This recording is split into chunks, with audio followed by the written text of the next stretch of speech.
कारण मला ह्या शिबिराबद्दल कळलं तेव्हा मुंबईतलं शिबिर ऑक्टोबरमध्ये असणार होतं. मग मला ज्यांनी कळवलं आमच्या विद्याताई, मी एका दुसऱ्या शिबिराला गेले होते.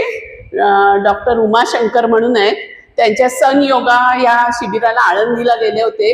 तेव्हा मला तिकडच्या एका साधकाने मला ह्या शिबिराबद्दल सांगितलं. तर म्हटलं आता मुंबईला ऑक्टोबरमध्ये थांबण्यापेक्षा त्या म्हणाल्या लवकर जे शिबिर आहे मग ते इथलं होतं. पहिलं बघितलं तर लातूरचं होतं. मग आम्ही कुलकर्णी साहेबांना कॉन्टॅक्ट केलं, त्यांच्या ह्याच्यात होतोच आम्ही. आणि मला पहिलं सगळ्या साधकांचं स्वागत करायचं आहे. ते एवढ्या मोठ्या संख्येने इथे आले आहेत, लातूर सारख्या शहरातनं पण इतक्या संख्येने आले. मला खूप बरं वाटलं, आनंद झाला. मंचावरील सगळ्यांचे स्वागत आहे. तिथे इतके उत्साहाने काम करतायत, सगळ्यांच्या चेहऱ्यावर आनंद, हास्य असतं. आपल्या शास्त्री साहेबांचे पण खूप खूप आभार आहे, त्यांनी हे केलं. मला असं काय मेजर डायबेटीस वगैरे काही नव्हतं. थोडं आता 1.5-2 महिन्यापासून गुडघ्यांचा त्रास झाला होता, पण खूपच त्रास व्हायला लागला. कळत होते माझी बोटं वगैरे जॉईंट्स, जे बहुतेक ते वातामुळे असेल, पण बसायला तर मला आधीपासून होत नव्हतं. पण हे सगळे वजनामुळे प्रॉब्लेम आहेत हे मला कळत होतं. पण किती मी जिम केली, योगा घरी पण करते, पण त्याने तो खाण्यावर मेन आहे आणि मग योगा दोन्ही पाहिजेत.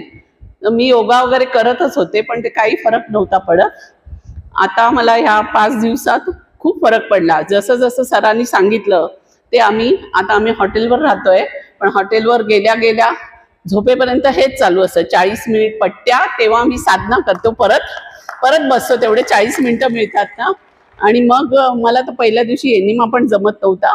मिस्टरांनी बरंच ट्राय केलं. आता ते एनिमा पण थोडं जमायला लागलंय. आता घरी जाऊन तर आम्ही करूच, कारण आम्ही पहिलं नॅचरोपॅथी पनवेलला केलं होतं. पण ते कसं तिथे त्या बायका वगैरे असतात, तर ते 2 दिवसाचं वगैरे, तेव्हा नेरे म्हणून आहे तिथे केलं होतं, पण ते खूप वर्ष झाली. पण आता ह्याने मला बरंच फरक, आता तुम्ही मला चालताना बघितलं असेल. आता हे सर म्हणाले की व्यवस्थित चालत येत आहे, तर मला खूप चांगला अनुभव आलाय. धन्यवाद.